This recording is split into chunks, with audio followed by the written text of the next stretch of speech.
Hello, and welcome to our webinar series showcasing the outstanding work of community agencies across New York State funded by the New York tax checkoff dollars to reduce mental health stigma. I'm David Minot, Executive Director of Mental Health News Education, publisher of Behavioral Health News and Autism Spectrum News. I'm honored to have the opportunity to highlight these impactful projects and share with you the details of this important stigma reduction work. This series of webinars aims to highlight the innovative efforts of 7 organizations funded by the New York State Office of Mental Health for Stigma Reduction Community Initiatives in 2022 and 2023. We'll learn how these agencies identified targeted audiences within their regions, tailored their engagement strategies, and chose their interventions to address specific types of stigma impacting their communities. Stigma remains a significant barrier, discouraging individuals from seeking mental health support and limiting opportunities for those experiencing these challenges. However, local community providers possess invaluable knowledge about the populations they serve, positioning them uniquely to develop the most effective anti-stigma interventions through tailored outreach, marketing, education, and contact-based efforts. Over the course of these 7 webinars, we'll dive deep into the real-world experiences of these agencies to explore their methodologies, the challenges they faced, and how they measured the impacts of their interventions. Their stories offer a wealth of insights for other organizations looking to implement successful stigma reduction initiatives in their communities. We will also examine the key elements essential to any stigma reduction project, including understanding the target audiences, defining engagement strategies, setting clear goals and deliverables, and developing mechanisms to evaluate both qualitative and quantitative outcomes. Ultimately, these webinars aim to stimulate broader interest and collaboration in the fight against mental health stigma and increase mental wellness across New York State and beyond.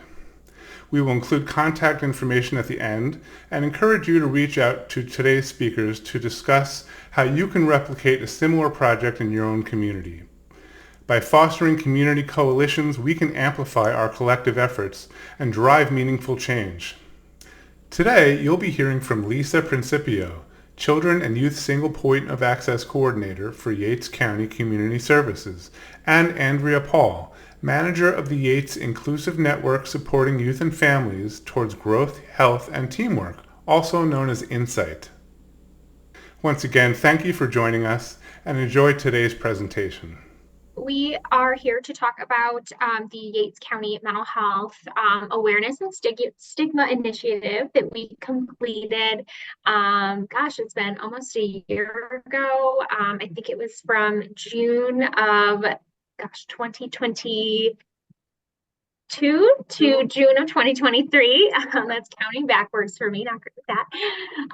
And of course, all of this was funded and made possible by the New York State Office of Mental Health. So just a little bit of a background on our organization. This was a partnership between the Yates County System of Care, so that is Yates INSYGHT, that really stands for Inclusive Network Supporting Youth and Families Towards Growth, Health, and Teamwork. And our local community services department, which actually plays a crucial role in the system of care itself. So again, a little more background on system of care and INSYGHT in Yates County. We really are here to help build the framework of a system of care in the county and ensure that we are trying to kind of expand upon and strengthen access to and collaboration between those youth and family serving sectors and organizations within that county. Our goal is to achieve overarching collective wellness, but we also want to ensure that families feel empowered, that they know that they have the knowledge and the education to access the care that they might need to better meet the needs of their family as a whole, or their child, or themselves. And we really try to do that through collaboration and innovation. And a big piece of that is really working together and having coordination across multiple serving sectors. So that really helped us as we were executing this grant, because we had that partnership with so many serving sectors in the county. And when we really presented it to our partners, they were really on board, which was really great. and definitely helped us be successful in everything that we attempted to do. So with that, we're going to kind of move along into some of the initiatives that we completed. So like all communities, stigma really does play a role in an individual's willingness to access mental health treatment and support. In order to help combat that challenge, again, the System of Care, in partnership with the Yates County Community Services Department, but of course all of our Yates County sectors, really chose to promote a countywide initiative focused around promoting comfort and talking about mental health, wellness, and seeking treatment, in hopes that we can, at the end of the day, reduce that stigma around the topic of mental health, and again, promote that mental wellness factor. So a couple of our initiatives included some billboards that we were able to put up in our larger towns in the community. So for anybody who's not really familiar with Yates County, it is a very kind of small rural community located in the Finger Lakes in New York. And we do have two large towns, being Dundee and Penn Yan, in which we were able to put up these billboards. With those billboards, we really tried to focus on or emphasize that your diagnosis does not define you. So that's what you will see on the top right-hand side. And we also try to emphasize that mental health is just as important as seeking physical health. So that is what you're going to see on the bottom there. And on the left side bottom, we were able to put up one local bus wrap with that message that seeking help is just not a sign of weakness. And really, again, promoting that, ending that stigma around seeking mental health treatment in our community. So these were up for, gosh, quite a period of time. I think we kind of got really lucky. We actually were able to pay for, I think, 2 months on the billboards, but because nobody reserved those slots after us, we had them up far longer than we had anticipated, which I think was also really key for the community. Yeah, and I think another point that we can add to this too is we had an intern from our local college here at the time when we were really developing a lot of our material. And she put a lot of effort into designing these billboards. And so she was from our local college. She was a social work student, but she was also originally from our county. So she had a lot of insight. And it was nice to have that younger perspective to help us really design a lot of our stigma material throughout this process. She brought in a new vision that, Andrea and I didn't always have, so. And definitely brought it back to the college too, which is even more of an overarching area of focus than we ever originally anticipated. We were very fortunate in being able to distribute this postcard to all homes within the Yates County zip code range. And the postcard really was just aimed at encouraging the conversation around mental health and the commonality around it as well. And we also wanted to promote 988 and various local support. So this QR code that is located on the front of the postcard actually connects right to the System of Care website Youth and Family Resource page, which just happened to currently be or at the time also was, the most accurate resource page that we had for our community. So families could click that QR code and have access to a variety of different resources in a really clear and understandable way. And again, this was distributed to all homes in the Yates County zip codes. And I feel like, again, promoted a pretty positive message around talking about mental health and ending that stigma.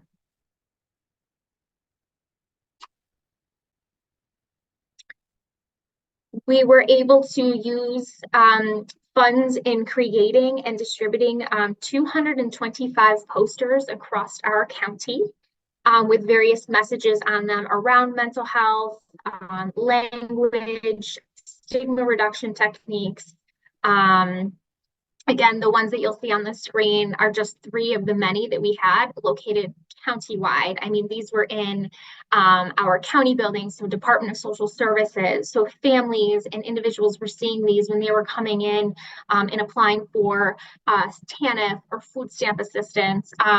We were having these seen in public health. So if anybody were coming up into the public health department for any reason, when you walked into the county building, probation, our schools had some of these. A lot of our just regular community-wide businesses, our restaurants and things like that.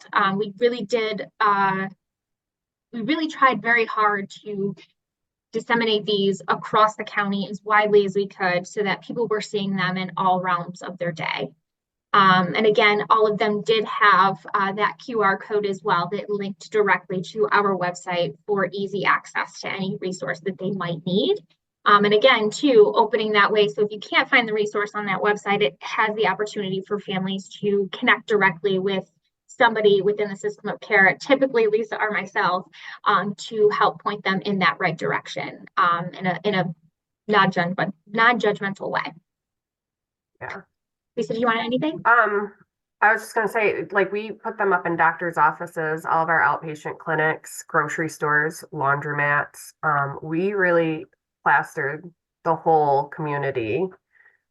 We also hit some of our very smaller, like harder to reach little townships, and put them out there. They were in bathrooms. So along with offering the resource, all of the posters had some sort of information regarding stigma or mental health to just try and change that perspective while people were sitting there reading them.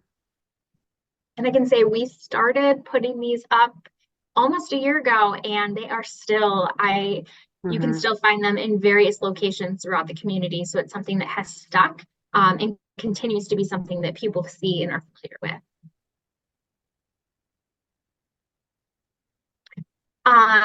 We were able to put up a 1-month display at the Yates County Office Building foyer. So again, anybody who comes into the DMV, to Department of Social Services, Public Health, really anything county affiliated with the exception of probation, were walking in and seeing this display on the left-hand side.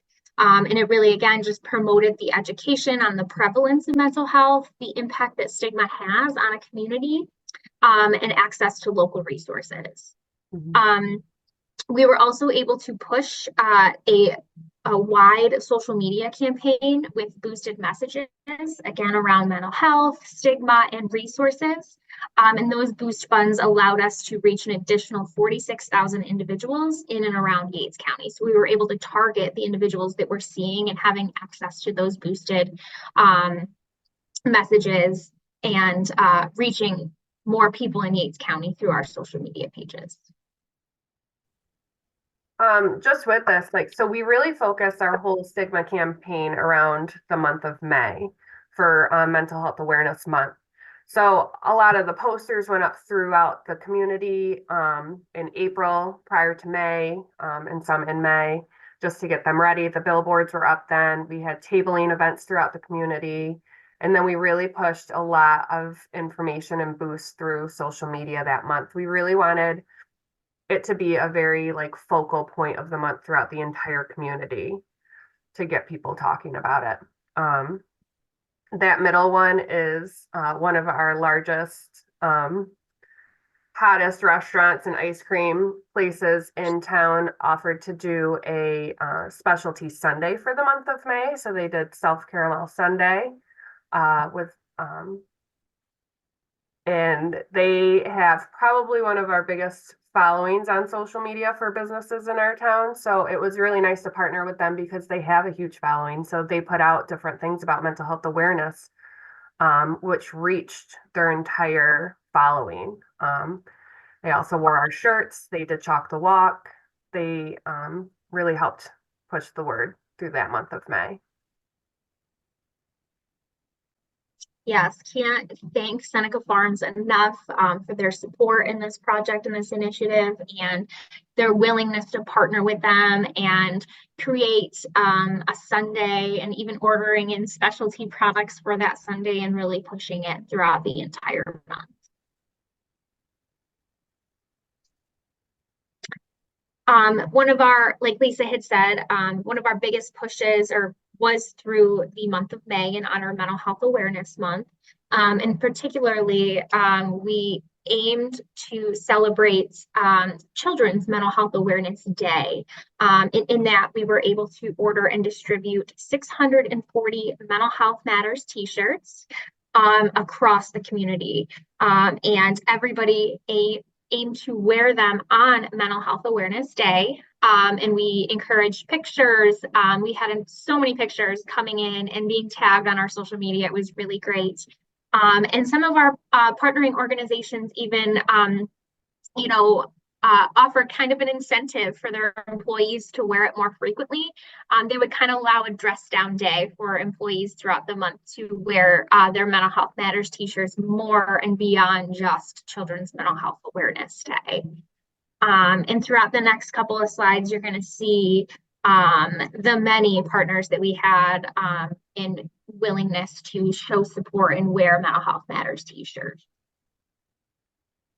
So you see our entire Yates County building.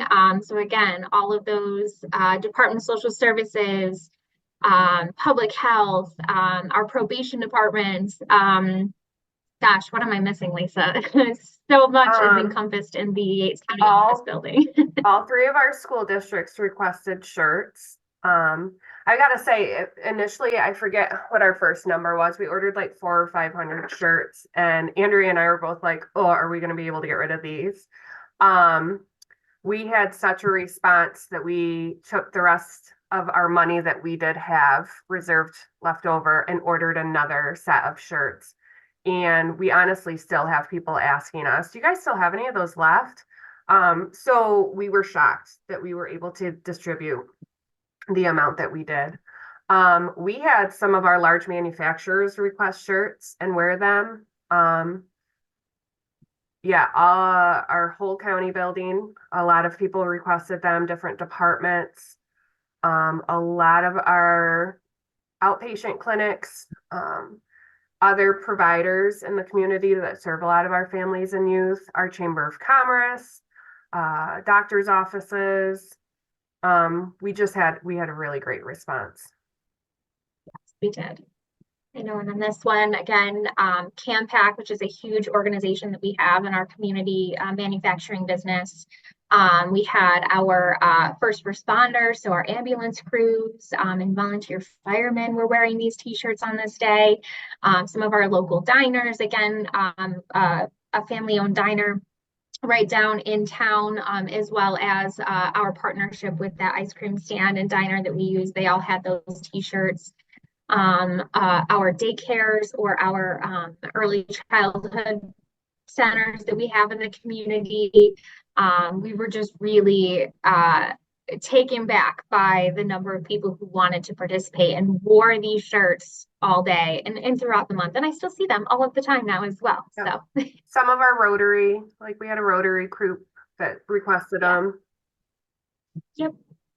And again, too, just to emphasize back on the t-shirts, sorry, we were really hoping that with the t-shirts, it would create that message that this person, supports mental health. So if, we were looking kind of at it from the perspective of maybe a child or an individual struggling and not knowing who they could talk to and perhaps struggling with a little bit of their own self-stigma or feeling like they're being stigmatized, and seeing these t-shirts across the community and being able to pinpoint, oh my gosh, it's like I could talk to that person, or I can reach out because this entire community fully supports mental health. And that was the big message that we were trying to push with these t-shirts. Yeah. Our libraries, and a lot of people just commented too on how much they saw the shirts throughout the community that day. The schools had really good responses. Some of the schools reached out and were like, "Can we do this for all the kids next year?" Because we kind of reached out, and a lot of administrators, teachers, support staff had the shirts. And we had kids asking for the shirts, which we would love to expand on, and that's something moving forward that we're going to try and obtain funds for so that we can keep carrying out this project. Yep. Another big project we did in May, also in honor of or in conjunction with Mental Health Awareness Day, was during that whole week, we did a Chalk the Walk challenge across Yates County, in which we provided some individuals with chalk, some, of course, had chalk, especially our daycare centers and our schools. And we asked them to just chalk the sidewalks throughout the entire county, positive messages around mental health, around wellness, taking care of yourself. And again, just like the t-shirts, we had such a great, great outcome of that. I mean, Lisa and myself and some of our team members had the opportunity to actually just like walk the streets in our towns that week and just see the positive messages throughout the entire community. And again, I mean, our hotels were painting, our children's center locations, so our daycare facilities, our Catholic communities, so our churches were participating, the library, our school districts. I think 2 of our 3 school districts were actually able to take the kids outside and just allow them to do chalking the positive messages. I think elementary and middle school was primarily ones who did that. Again, just so many, you just walk downtown or walk down any of the smaller towns too. It kind of reached out there as well, and you just saw positive messages, which is really what we were trying to promote. We do, of course, have two larger school districts that the kids are walking downtown every single day at dismissal, and just knowing that these kids could walk to their after school programs, or they could walk home, or they could walk to the library, wherever they're going, and they're seeing these messages. And it was really great. There's one more. Yes.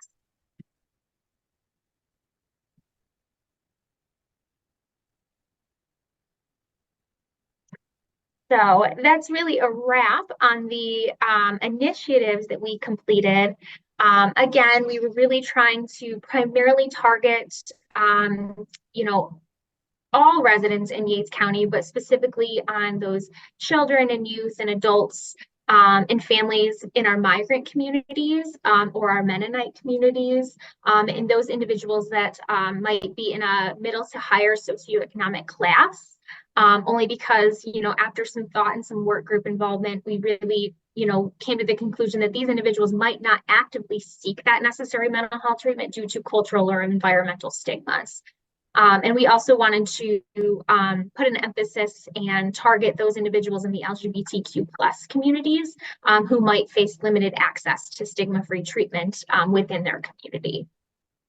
Thank you so much for sharing. It's really wonderful to see all the images of the chalk drawings and how the community really came together wearing those shirts, the posters, the postcards, really a wonderful, and of course the billboards and the bus wrap. So I do have a few questions for you about the project.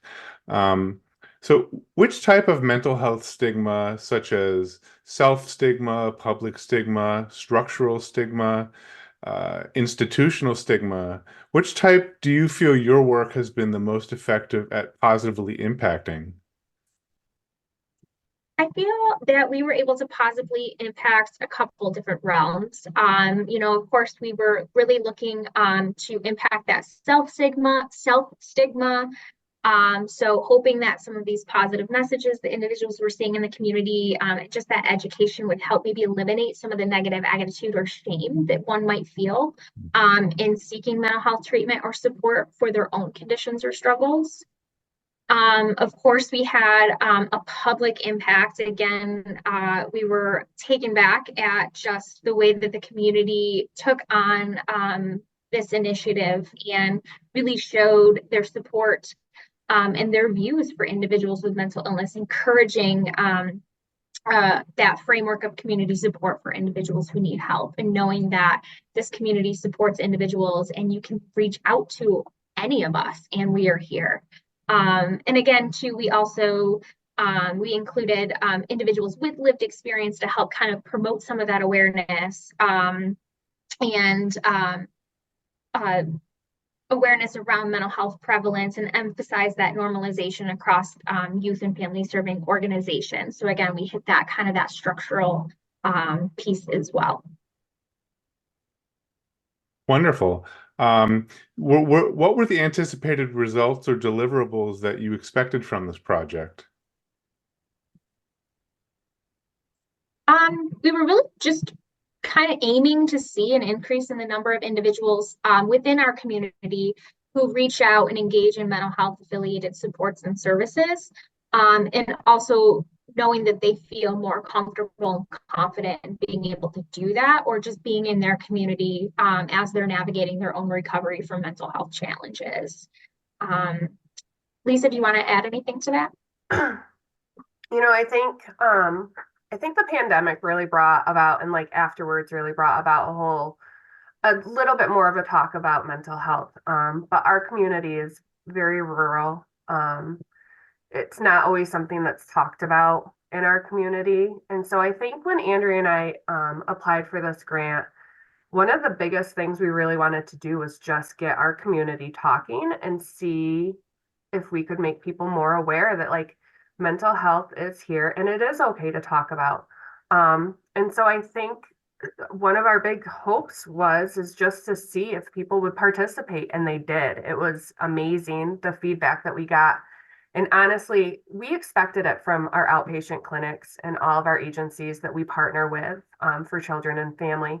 But the amount of participation we got from just general businesses and the community at large, I think it didn't shock us, but it was just so nice to see. So that was really something that I think we hoped for.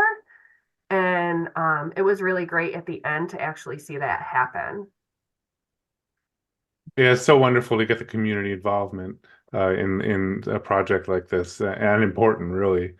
So what were the outcomes of the project, and did you were there any surprises that came along? I mean, kind of like we highlighted, just we did have general surprise in just the level of support that we had with our May events, including that chalk the walk and our t-shirts. Like Lisa had said, we ordered a few and we're like, we're gonna have to toss these out of t-shirt cannons to probably get rid of them in the community. And it just we ended up running out to the point where we're like, should we, giving up our own t-shirts to ensure that we're trying to just get them as far across the board as we can. So I think that was a great outcome, but also something that, we were a little taken back by in a great way, just knowing how supportive of a community we really are a part of. Because of these funds too, we were able to expand the number of people that we reached via our social medias. And that's, to this day, a big place where we emphasize new supports or expanding programs or education, whether it's parenting education or we put a lot out on our social media platforms. And because we were able to increase our reach, we know now that these individuals are seeing this on a regular basis as well. And our social media presence has only continued to grow since being able to use funds to kind of boost our posts as well. Like I said, I mean, these funds alone, in the period of time that we were able to boost those posts, we increased our social media by 394% and reached 45,865 individuals totally across the board. So going back to like some of those businesses after Mental Health Awareness Month, because we had reached out to a lot of our local businesses, we actually had some of them come back to us and say, what else can you give us for our employees? Which was something that we really kind of wanted to target. So, we already have that community with our providers that we work with, but there's a huge part of our community that we know we never touch. And probably one of the easiest ways to get through to them is through their employers. So we actually had businesses reaching out to us about our resource page that they could share with businesses participating in their employee days where they do like their healthcare and stuff like that to kind of bring different services in surrounding behavioral health. We had one agency that we put in contact for mental health first aid training for all of their managers. So it really did get the conversation started. And I think it made people aware that like we need to do more for everyone. So it really just opened that up. And I think that that was somewhat of a surprise too. Like, we've had businesses more interested, in like suicide awareness training for some of their administration and higher up staff, just so that they can support their employees better. Yeah. Yeah, and since of course this initiative technically wrapped up in the end of May and June of last year, and because of all of those organizations coming to us and asking, what's next? What can we do more? We've then taken the initiative, a step further in getting all of those suicide prevention gatekeeper trainings into the community and getting mental health first aid into the community, safe zone trainings, whatever it may be. And we're filling these trainings. I mean, it's to the point where we're maxing out on the numbers. So I have to go around and schedule another one to keep getting these individuals in. And we really, as long as we're going to fill these trainings, we plan on continuing them within the community. That's a good problem to have. Yeah. Yeah, exactly. Exactly. Again, just seeing so many local agencies and organizations connecting, and increasing our partnerships as a system, because again, we have our system of care initiative, and that's to strengthen access to services and supports and awareness for youth and families, and just having those stronger partnerships with even local businesses has gone a long way for us. Sure. And of course, we're seeing so many partners saying, what are we doing this May? What is our events this May? I mean, me and Lisa have actually started those conversations on what are we going to do for mental health awareness, because we've got more partners now that want to join us and help promote that for the coming celebration this year. That's wonderful. So maybe you can walk me through how you measured the success of your anti-stigma campaign. What kinds of data points, such as qualitative feedback and quantitative metrics, did you collect to evaluate the campaign? I'm interested in understanding how you determine the overall impact and effectiveness of the project. Yeah. I know this was something that we kind of really sat on a lot, and how are we going to ensure that the work that we're doing is effective. And of course, really not having a starting point. As a community, we really had never gauged. There are stigma tools out there. We had never used that tool in our community. So we never really had that starting point of data. We just kind of had that knowing that a majority of individuals that seek mental health outpatient treatment in our community are those that receive Medicaid. So we know that those are going to be lower socioeconomic individuals. So we were really just kind of looking at those data points that we had that were currently existing, and how we could maybe look to increase the number of individuals that are accessing care, the number of individuals accessing care that might have commercial insurance rather than Medicaid. And of course, we looked at our social media engagements and the number of individuals that were engaging with us. And then on the backside, connecting with our site directly and asking for support and connecting to services. So we were able to kind of utilize a coordinator and a family engagement specialist who is a peer to connect with any individual that's reached out to us, whether it's through our social media or through our website, saying, I saw your message, I'm recognizing this in my child, or I don't know how to navigate this. So we definitely saw an increase percentage-wise and users accessing our resource list and connecting with us via social. So those were some concrete numbers that we were able to get. Again, too, just looking at the increased involvement and partnerships that we had from our local partners, such as law enforcement, or some of our school districts, our local businesses, our Chamber of Commerce and Emergency Services. A lot of those individuals had not previously partnered with system of care efforts. And through this initiative, we were able to kind of strengthen that partnership. Which I think we're just going to continue to see grow with some of the system of care initiatives that we're going to continue. Sure. I know one of the goals of this webinar is to hopefully replicate what you've done in other communities. So maybe to wrap things up, drawing from your experience reducing mental health stigma in the community with this project, what recommendations would you give other agencies looking to implement their own successful anti-stigma campaigns?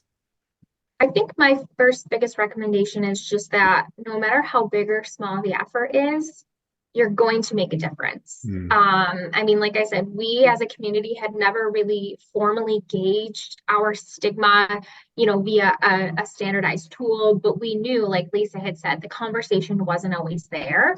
And one might jump to that conclusion that maybe it's not a supportive community, but we learned that that wasn't the case. We just had to promote that conversation and that education. I mean, any effort that you're taking as an organization to help eliminate the stigma and promote that conversation is going to create positive waves for that community. So, and I think because the focus of our grant was really just to get the conversation throughout the entire community, we utilized a lot of different things to try and capture everybody that lives in our community. So, we did a lot of print material with the posters and things like that because our Mennonite community doesn't utilize the internet. So we made sure that we had some messaging out there that targeted them, and put those up in places that they frequented. And then we also really made sure, and we did that with the billboards and with the posters, but then we also really targeted, Instagram and Facebook posts and tried to target different age groups based on who utilizes those. We did the shirts, which I think were just visual, and we knew that they would last throughout the year too. I just saw somebody wearing one last week. And it always puts a smile on my face that people are still wearing them, that they didn't get turned into some like rag or something. But people are still wearing them. And so I think for us, just we really try to expand the project to have something for everybody that would kind of, address stigma and relate to everyone in our community.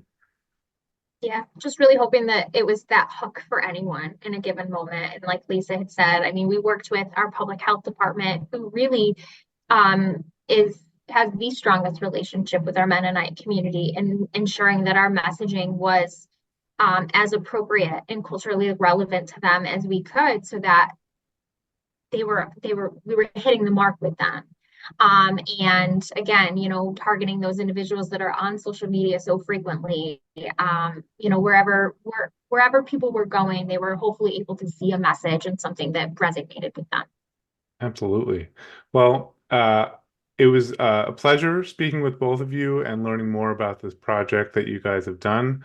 And I will look forward to sharing this with the greater New York community and beyond. So thank you so much. Thank you.